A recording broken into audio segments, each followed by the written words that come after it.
Hi friends, ಅಡಿಗೆ super ಚಾನಲ್ಗೆ ನಿಮಗೆ ಸ್ವಾಗತ. ಬನ್ನಿ, ಇವತ್ತು ನಾವು 2 ಮಿನಿಟ್ಸಲ್ಲಿ ರೆಡಿಮೇಡ್ ಕೋಕೋನಟ್ ಚಟ್ನಿನ ಮಾಡೋಣ. ತೆಂಗಿನಕಾಯಿ ಚಟ್ನಿ 2 ನಿಮಿಷದಲ್ಲಿ ಮಾಡಿಬಿಡೋಣ. ಸ್ಟಾರ್ಟ್ ಮಾಡೋಣವಾ?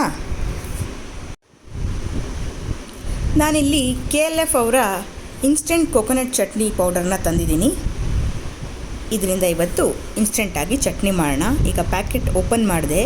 ಇದರಲ್ಲಿ 3 ಪ್ಯಾಕೆಟ್ ಪ್ಲಸ್ ಒಗ್ಗರಣೆದು 1 ಪ್ಯಾಕೆಟ್ ಕೊಟ್ಟಿದ್ದಾರೆ. ಟೋಟಲ್ 4 ಪ್ಯಾಕೆಟ್ ಇದೆ.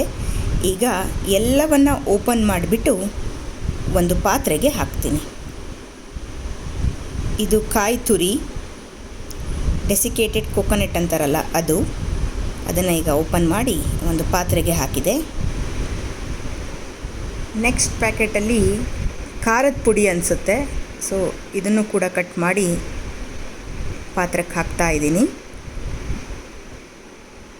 ಇದಾದಮೇಲೆ ಇನ್ನೊಂದು ಲಾಸ್ಟ್ ಪ್ಯಾಕೆಟ್ ಇದೆ. ಇದು ಪುಟಾಣಿ ಬೇಳೆ ಪೌಡರ್ ಅನಿಸುತ್ತೆ, ಹುರಿಗಡ್ಲೆದು ಪೌಡರ್ ಇದು. ಸೊ ಟೋಟಲಾಗಿ 3 ಪ್ಯಾಕೆಟ್ ಕೊಟ್ಟಿದ್ದಾರೆ. 3 ಕೂಡ ಒಡೆದ್ಬಿಟ್ಟು ಒಂದು ಪಾತ್ರಕ್ಕೆ ಹಾಕಿದೆ.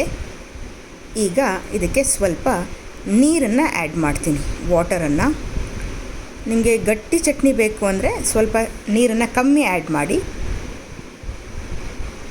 ತೆಳುವಾದ ನೀರು ಚಟ್ನಿ ಬೇಕು ಅಂದರೆ ಸ್ವಲ್ಪ ನೀರನ್ನು ಜಾಸ್ತಿ ಆ್ಯಡ್ ಮಾಡಿ. ಈಗ ಎಲ್ಲವನ್ನು ಕೂಡ ಗಂಟು ಇಲ್ದಿದ್ದಂಗೆ ಮಿಕ್ಸ್ ಮಾಡ್ತಾ ಇದ್ದೀನಿ. ಈಗ ಎಲ್ಲವನ್ನು ಚೆನ್ನಾಗಿ ಮಿಕ್ಸ್ ಮಾಡಿ ಆಯಿತು. ಈಗ ಇದಕ್ಕೆ ಒಂದು ಒಗ್ಗರಣೆ ಕೊಡಬೇಕು. ನಾನಿಲ್ಲಿ ಸಣ್ಣ ಪಾತ್ರದಲ್ಲಿ ಸ್ವಲ್ಪ ತೆಂಗಿನೆಣ್ಣೆನ ಹಾಕಿದ್ದೀನಿ. ಹಾಗೆ ಅವರೇ ಕೊಟ್ಟಿರೋ ಒಗ್ಗರಣೆ ಪ್ಯಾಕೆಟಿಂದ ಒಗ್ಗರಣೆ ಐಟಮ್ಗಳನ್ನೆಲ್ಲ ಎಣ್ಣೆಗೆ ಹಾಕಿದೆ.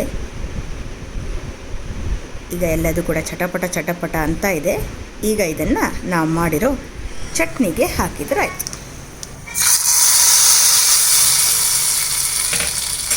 ಪ್ಯಾಕೆಟಲ್ಲೇ ಸ್ವಲ್ಪ ಉಪ್ಪಿದೆ, ಅದಕ್ಕೆ ನಾನು ಎಕ್ಸ್ಟ್ರಾ ಉಪ್ಪನ್ನು ಆ್ಯಡ್ ಮಾಡಿಲ್ಲ. ನಿಮಗೆ ಬೇಕಿದ್ದರೆ ನೀವು ಆ್ಯಡ್ ಮಾಡ್ಕೋಬೋದು. ಎಲ್ಲವನ್ನು ಚೆನ್ನಾಗಿ ಮಿಕ್ಸ್ ಮಾಡಿದ ಮೇಲೆ ನಮ್ಮ ಕೋಕೋನಟ್ ಚಟ್ನಿ, ತೆಂಗಿನಕಾಯಿ ಚಟ್ನಿ ಸವಿಯಲು ಸಿದ್ಧ. ಇದನ್ನು ನಮಗೆ ಇಷ್ಟ ಆಗಿರೋ ಇಡ್ಲಿ, ದೋಸೆ, ಪಡ್ಡು ಯಾವುದ್ರ ಜೊತೆ ಬೇಕಾದರೂ ಸೈಡ್ ಡಿಶ್ ಆಗಿ ಹಾಕ್ಕೊಂಡು ತಿನ್ಬೋದು.